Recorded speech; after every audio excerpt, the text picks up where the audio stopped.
अभी बहुत जल्दी ये सोशल मीडिया प्रभारी भी बने हैं। तो हम उत्तर प्रदेश के नवाबों के शहर लखनऊ में आज मौजूद हैं और जैसा कि आज हमारे प्रधानमंत्री जी का जन्मदिन भी है, तो इस बारे में हम जानते हैं आपसे, आप क्या कहना चाहते हैं? बहुत बहुत शुक्रिया अमित जी। सबसे पहले तो हम आदरणीय देश के यशस्वी प्रधानमंत्री आदरणीय नरेंद्र मोदी जी के जन्मदिन के उपलक्ष्य में हम देश और प्रदेशवासियों को बहुत बहुत बधाई और शुभकामनाएं देते हैं। और आदरणीय प्रधानमंत्री जी के जन्मदिन के उपलक्ष्य में हम लोग ने ना तो कोई उस तरीके का हम लोग ने जैसे विपक्ष के लोग करते थे, नाच गाना उधाम चौकड़ी, इस तरीके का हम लोगों ने कोई इस तरीके का कोई हम लोगों ने कार्यक्रम नहीं किया। हम लोगों ने आज जाके हमारी पूरी महानगर लखनऊ महानगर टीम ने, अल्पसंख्यक मोर्चे की टीम ने जाके हम लोग ने अस्पताल में जाके, सिविल हॉस्पिटल में जाके और मेडिकल कॉलेज में बलरामपुर में जाके हम लोग ने उसके फ़ोटोज़ हम लोग के पास मौजूद हैं। हम लोग ने दूध के पैकेट लेके वो गरीब जनता को दिया है आदरणीय प्रधानमंत्री जी के जन्मदिन के मौके पे। और हम लोग ने केला है, सेब है, ये सब लेके हम लोग ने एक पॉलीथीन में गरीब जनता को जाके दिया है कि ताकि माननीय प्रधानमंत्री जी के जन्मदिन के उपलक्ष्य में किसी न किसी गरीब का पेट भरे। और उनको सेहत की ज़रूरत होती है, गरीबों को ख़ास तौर से बीमार हैं, कुछ लोग की नहीं पैसा होता है कि वो फल ले लें, तो हम लोगों ने उस उपलक्ष्य में गरीब को फल वितरण किए। ये तो बहुत अच्छी बात है। आपने जैसे कि कहा कि जैसे कि अभी इतनी बहुत ही खतरनाक जो बीमारी पिछले 2 साल से चल रही है, इस बीमारी के चलते कई लोग ऐसे हैं जो बीमार हैं और इस बीमारी से उभर नहीं पाए। तो प्रधानमंत्री जी के जन्मदिन के उपलक्ष्य में आपने ये बहुत अच्छी पहल की है। मैं तो कहूँगा ये बहुत ही सराहनीय कार्य किया है आपने। और मैं कुछ चीज़ें ऐसी भी हैं कि आपसे जानना चाहूँगा कि जैसे कि हमारा उत्तर प्रदेश की जो सरकार है योगी जी की, इस बारे में आप क्या कहना चाहेंगे? और जैसे कि हमारे 5 साल पूरे होने को आए हैं, इन 5 सालों में हमारे सरकार ने क्या-क्या ऐसे कार्य किए हैं और क्या-क्या उनकी उपलब्धियाँ रही हैं, इस पे आप कुछ रोशनी डालेंगे? जी। देखिए, एक हमारा मसला एक रह गया था प्रधानमंत्री जन्मदिन दिन के मौके पर। हम लोग ने फल वितरण तो किए ही किए, साथ ही साथ हम लोग ने वृक्षारोपण भी किया। हम लोग ने पौधे जाके लगाए। अभी हम लोग तेलीबाग गए थे, चिन्हट में जाके हम लोग ने पौधे लगाए हैं और तेलीबाग में लगाए। IM रोड सीतापुर रोड पे हम लोग ने जाके पौधे लगाए हैं। और दूसरी बात रही बात काम की, तो काम आदरणीय मोदी जी का नारा है हमारी पार्टी का कि सबका साथ, सबका विकास और सबका विश्वास। सिर्फ नहीं है नारा ये हमारा, ये उद्देश्य है हमारा। हम लोगों ने जो विपक्ष के लोग कहते हैं कि इन्हीं ने काम ही क्या किया, काम क्या किया, तो हम लोगों ने काम देखिए आप जाके पहले ग्रामीण क्षेत्रों में पिछली सरकारों में बिजलियाँ मिलती थी 8 घंटे। हाँ, 8 घंटे और कम ही मिलता था। अब हमारी सरकार पे जो है बिजली मिल रही है 18 घंटे हैं। और दूसरी बात ये है कि सबसे पहला दूसरा हमारा काम ये है कि आयुष्मान योजना में अभी हम लोग ने यहाँ पे कैंप लगाया था, अपने ही कार्यालय में कैंप लगाया था, तो उसमें कम से कम 70-75 लोग हमारे क्षेत्र के इस तरीके के, मतलब लाइन लग गई थी, एक हाहाकार का माहौल हो गया था जब हमने बताया कि आयुष्मान कार्ड हम बनवा रहे हैं। तो हमने उसमें लोगों का आयुष्मान योजना में उनका बीमा कराया 5 लाख का, क्योंकि भाई जो कि गरीब आदमी नहीं दे सकता था, तो 5 लाख का हम लोग ने बीमा कराया है। और आप देख लीजिए गांव में टॉयलेट बने हैं, आवास बने हैं, कितने कितने आवास गरीब को मिले हैं। सिलेंडर की योजना का जो हमने गरीबों को सिलेंडर दिए हैं। अब आप विपक्ष कहते हैं काम क्या क्या, काम क्या क्या, उन्होंने क्या काम किया ये आपको भी दिख रहा है। हम लोगों ने क्या काम किया है ये। अभी लखनऊ में आप देख लीजिए, हैदरगंज चौराहे से लेके मेडिकल चौराहे, मेडिकल कॉलेज तक के आपको जाने में कम से कम 1.5 से 2 घंटा लगता था। आप खुद लखनऊ के वासी हैं, 1.5 से 2 घंटा लगता था हैदरगंज चौराहे से। अभी देखिए कितना बढ़िया आदरणीय रक्षा मंत्री राजनाथ सिंह के को निधि से इतना बढ़िया फ्लाईओवर लखनऊ में बना है। तो ये सब हम लोग ने विकास किए हैं। और विपक्ष को कहाँ हम लोग के काम दिखेंगे, उन लोगों ने तो सिर्फ परिवारवाद चलाया है। और हमारे क्या, हम लोग को मुस्लिम समुदाय को लोग कहते हैं मुस्लिमों को क्या मिला क्या नहीं मिला, तो मुस्लिम समुदाय को भी देखिए कितने आयोग में मुस्लिम समुदाय को जगह मिली है। अल्पसंख्यक आयोग हो, चाहे वो उर्दू एकेडमी हो, बहुत सारे आयोग ऐसे हैं जिसमें हमारे मुस्लिम समाज को बहुत बड़ी जगह मिली। हमको भी एक मुस्लिम चेहरा थे और बहुत कम समय में पार्टी ने बहुत बड़ा सम्मान दिया। इसके लिए मैं पार्टी नेतृत्व को बहुत बड़ा आभार हूँ। ये तो हमने आपसे अभी बात करी हमारे प्रधानमंत्री जी, हमारे मुख्यमंत्री जी के लिए। अच्छा, हम आपसे कुछ और चीज़ें ये भी जानना चाहेंगे। हम इस टाइम, मैं आपको एक बार फिर से बताना चाहूँगा, हम लखनऊ के अमीनाबाद में मौजूद हैं, मौलवीगंज क्षेत्र में। तो हमारे जो राज साहब हैं वो इसी क्षेत्र के विकास में तत्पर रहते हैं। अधिकतर हम इनको बाहर फील्ड में ही पाते हैं। आज सवेरे सवेरे का मौका है, इस टाइम सवेरे का 7 बज रहा है और हमने इनको सवेरे 7 बजे ही पकड़ लिया। इस टाइम आप देख सकते हैं एकदम तैयार बैठे हुए हैं ये, और अभी बस निकलने ही जा रहे थे, बहुत इनके पास कम समय रहता है। तो हम ये जानना चाहेंगे, आप जैसे अपने क्षेत्र के विकास के लिए जैसे जो सरकारें कर रही हैं उनकी योजनाओं, और मैंने ये भी सुना है शायद आप जन कल्याण योजना में भी आप कई लोगों को सुविधाएं और मुहैया करा चुके हैं इसमें। तो इस सुविधाओं को लेकर क्षेत्र में जो विकास चल रहा है उसमें जो लोग हैं वो किस तरीके से सरकार को देखते हैं? आप तो जैसे लोगों के बीच रहते हैं, तो जो जनता है वो क्या चाह रही है? आने वाले जो इलेक्शन हैं, जो 6 महीने बाद उत्तर प्रदेश में जो योगी जी सरकार, जो योगी जी की सरकार है, क्या आप देखते हैं दोबारा से ये गवर्नमेंट रिपीट होगी? देखिए, गवर्नमेंट तो रिपीट हम हमारे आपके कहने से नहीं होगी।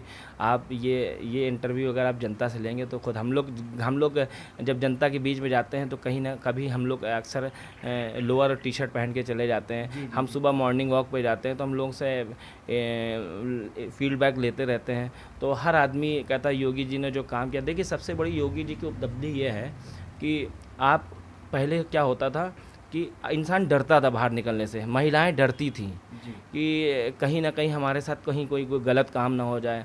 तो आज आप देखिए, अभी आप वहाँ जाइए, अभी मैं तो सुबह सुबह मॉर्निंग वॉक से आया हूँ, इतनी महिलाएं आराम से टहल रही हैं, इतनी लेडीज़ टहल रही हैं, किसी को कोई डर नहीं। रोड पे लड़कियां टहल रही हैं। पहले क्या होता था, किसी का चेन छिन रही, किसी का कुछ होता था, एक बिल्कुल एकदम गुंडा राज जैसे उत्तर प्रदेश में छाया था। इस टाइम पे आप उनसे फीडबैक जाके मेरी माँ बहनों से लीजिए, कितना वो खुश हैं, इतना अच्छा माहौल है उत्तर प्रदेश का कि आप देखिए गुंडा राज बिल्कुल ख़त्म कर दिया है। गुंडा राज तो बिल्कुल जैसे उत्तर प्रदेश में ना था ही नहीं कभी। आप देखते थे कि छोटी छोटी बातों पे मर्डर हो जाते थे, हत्या हो जाती थी। आज जो गुंडे थे, जितने जिनका नाम चलता था, और वो गुंडे इस तरीके के थे उत्तर प्रदेश में कि सीएम खुद उनके आगे पैदल थे। सीएम की पिछली सरकारों के सीएम की हैसियत नहीं थी कि उन गुंडों के खिलाफ कार्रवाई कर दें। हमारे योगी जी ने उन गुंडों को कहाँ पहुँचाया, जिनकी जहाँ उनकी जगह थी है। तो उससे भैया देखिए होता ये है कि सब इन्हीं के टुचपुंजे नेता, क्या कहते हैं, जो सरकार के विपक्षी पार्टी के होते थे, और ये जो गुंडों के जो होते थे, सरगना होते थे, इन्हीं के ही चेले चपाटे जो थे वो गुंडे ही करते थे। जब वो देख रहे हैं हमारे अब्बा जान और हमारे पिताजी जेल में है तो मेरा क्या हाल होगा। आप देखिए कितना अच्छा माहौल है यूपी में है। अभी हम लोग हम आपसे बताऊं अमित जी, हम तो यूपी लखनऊ के अलावा हम और भी शहरों में जाते हैं, और भी गाँव में जाते हैं, ग्रामीण क्षेत्रों में जाते हैं।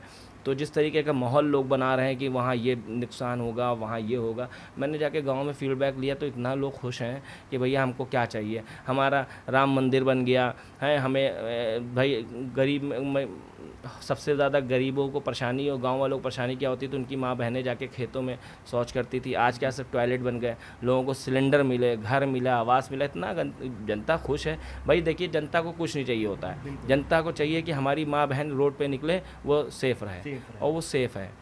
सबसे बड़ी बात तो ये हमारी उपलब्धि योगी जी की है। और लोग कहते हैं कि अभी आपने मुझसे सवाल पूछा भी था कि अल्पसंख्यक समुदाय के बारे में, कि अल्पसंख्यक समुदाय के बारे में योगी जी ने क्या किया। अल्पसंख्यक समुदाय के बारे में योगी जी ने जो किया वो आज हमें लगता है 60 सालों में किसी ने नहीं किया। भाई अल्पसंख्यक समाज, भाई इससे पहले लोग समाजवादी पार्टी को मुस्लिम हितैषी कहते थे कि अल्पसंख्यकों की हितैषी पार्टी है। आप ये बता दें कि लाखों लाखों लोग मुजफ्फरनगर सहारनपुर दंगे में मार दिए गए, वो मुसलमान थे जी। ठीक है, वो पाकिस्तानी नहीं थे, वो इंडिया मुसलमान थे। भारतीय जनता पार्टी में कौन सा ऐसा दंगा हुआ जहां मुसलमान मारा गया? आप बताइए, कोई ऐसा दंगा हुआ? आप मुझे एक दंगा बता दीजिए। हैं, लोग बताते थे कि जो है कि अभी भाजपा आएगी, मुसलमान काट डाला जाएगा, शहर से बाहर कर दिया जाएगा, एनआरसी में मुसलमानों का नुकसान हो जाएगा। कहीं कुछ नहीं, सब बढ़िया। और देखिए कितना मान सम्मान मुसलमानों को मिल रहा है, ये आप भी जानते हैं, मैं भी जानता हूँ। हमें तो ये लगता है मुझसे ज़्यादा आप जानते हैं, मुझसे ज़्यादा आप बाहर निकलते हैं, तो आप खुद देखिए मुसलमानों को कितना सम्मान मिला। इससे ज़्यादा सम्मान ना तो किसी पार्टी ने दिया है और ना कोई दे पाएगा। मेरे लिए तो योगी जी और मोदी जी से बढ़ के तो कोई, ये समझ लिए, ना नेता देश में हुआ है और ना होगा। तो ये तो विकास कार्य को लेते हुए हमने आपसे बात करी। अब हम एक नज़र डालेंगे, जैसे कि पिछले 2 साल से एक बीमारी जो कोरोना बीमारी है, इस बीमारी की चपेट में ऐसे कई लोग आए और उससे उभरने के लिए सरकार ने हमारा वैक्सीनेशन जो कार्यक्रम है वो भी चालू किया। और मैंने ये भी सुना है कि जब कोरोना काल में जब हर जगह लॉकडाउन लगा हुआ था, तो आपने कई गरीबों तक राशन वितरण का भी कार्य किया और वैक्सीनेशन के कई इन्होंने कैंप भी लगवाए। तो आपको सरकार द्वारा एक कोरोना वॉरियर का एक सर्टिफिकेट भी दिया गया है, जैसा कि मैं देख पा रहा हूँ। और तो मैं ये जानना चाहूँगा कि क्या सरकार ने जो वैक्सीनेशन का जो कार्य किया है, जैसे हम दूसरे देशों का अगर कंपैरिजन करें, तो क्या अपने हिंदुस्तान में वैक्सीनेशन का जो कार्य हुआ है वो बहुत तेज़ी से हुआ है या बहुत धीरे हुआ है? बहुत अच्छा सवाल अमित जी आपने किया, और मैं आपका बहुत बहुत दिल से शुक्रिया अदा करना चाहता हूं कि आपने जो चीज़ मैं नहीं कहना चाह रहा था, आपने मेरे लिए बोल दी कि मैंने हालांकि मैं शायद लखनऊ का पहला व्यक्ति ऐसा होऊंगा कि मैंने कोरोना वायरस में इतना लोगों का मदद करी, और मैंने एक भी पोस्ट फेसबुक पे या सोशल मीडिया पे नहीं डाली। हाँ, आप मेरे अगल बगल जाके लोग से फीडबैक ले लेंगे जिन्होंने देखा। मेरे क्या लोग आते थे, माँ बहनें आती थी, और आप यकीन नहीं मानेंगे, वो अंदर आ जाती थी। ये भी नहीं कि हम बाहर दरवाज़ा खोल के उनके हाथ में पैकेट दें। लोगों ने, हमारे विपक्ष के लोगों ने, आप देखिए, उन्हीं ने चंदा ले लेके आपसे, इनसे, फला से, ढमक से चंदा ले लेके, और समझ लीजिए एक लंगर टाइप का किया।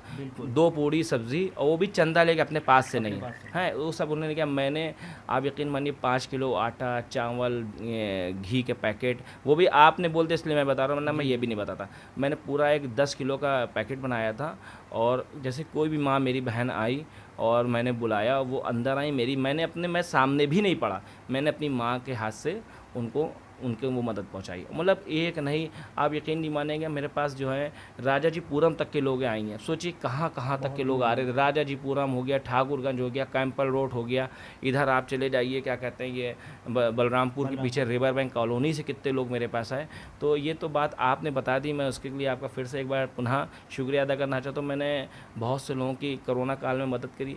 खैर वो मुझे दुनिया वालों को नहीं दिखाना था, वो तो खैर ऊपर वाले ने मुझे लायक बनाया था, तो मैंने की, और उस तरीके के हालात बने थे। और आदरणीय मोदी जी की नीतियाँ ऐसी हैं कि आप जो करिए, गरीब के लिए करिए, उसमें देखिए हमें दिखाने से कोई वो नहीं है, हम ऊपर वाले को दिखाना है। हमें किसी का दुख दर्द हम लोग से सहा नहीं जाता। आदरणीय मोदी जी ने खुद, अभी ऊपर वाले का सिस्टम था, भैया हमारे हो या मोदी जी के या किसी के हाथ में तो था नहीं इसको रोक देना। ये तो एक कहर आई थी, और पूरे हमें लगता है आप पूरी दुनिया में से और किस तरीके से उन्हीं ने वैक्सीनेशन करके इसको रोका है। विपक्ष के लोगों ने, बताइए किस तरीके की मानसिकता बन गई है लोगों की। उस वैक्सीन पर तो उन्होंने टिप्पणी करी कि ये भारतीय जनता पार्टी की वैक्सीन है। मोदी जी ने इतनी जल्दी वैक्सीन, तो कितना, देखिए अभी भी मीडिया के माध्यम से हम लोग को इनपुट मिल रहा था कि तीसरी लहर आने वाली, तीसरी लहर अगस्त की लास्ट में आने वाली। कहीं कुछ नहीं, वैक्सीनेशन अगर ना होता तो अमित जी मैं आपको बता रहा हूँ, तो यहाँ पे इतना बुरा माहौल फिर से हो जाता। तीसरी लहर कुछ इतनी कहर आ रहा था, वो उससे कहीं ना कहीं जाके कंट्रोल हुआ है हमारा। तो हमने कई बिंदुओं पर बात करी। अक्सर सरकारें आती हैं और चली जाती हैं, लेकिन एक मुद्दा जो पिछले आज़ादी से जो है वो जो का तो बना हुआ है।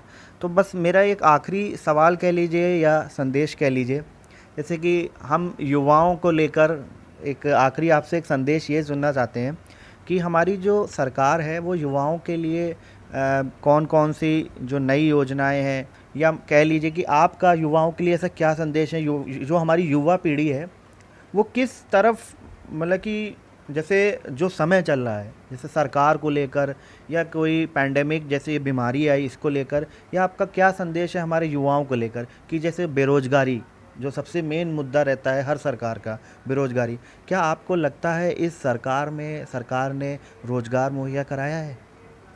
देखिए रोज़गार, अब हम आपको बता दें कि अभी हम लोग की जो पॉलिसी थी, अब हम आपको इसमें नहीं बता सकते। हम लोग की जो पॉलिसी थी, कहीं ना कहीं वो कोरोना काल की वजह से आके बहुत बड़ा नुकसान देश का हुआ है, और सरकार का ही नहीं, देश का नुकसान हुआ है। जिस तरीके की मोदी जी की पॉलिसी थी, कई कई हज़ार नौकरियां यहाँ निकाली गई थी और दी भी गई हैं। अरे आप देखिए कि कितना रोज़गार बढ़ा है अभी कोरोना काल के बाद, किस तरीके से मोदी जी ने और योगी जी ने इसको इतनी जल्दी इसको सिस्टमाइज कर लिया।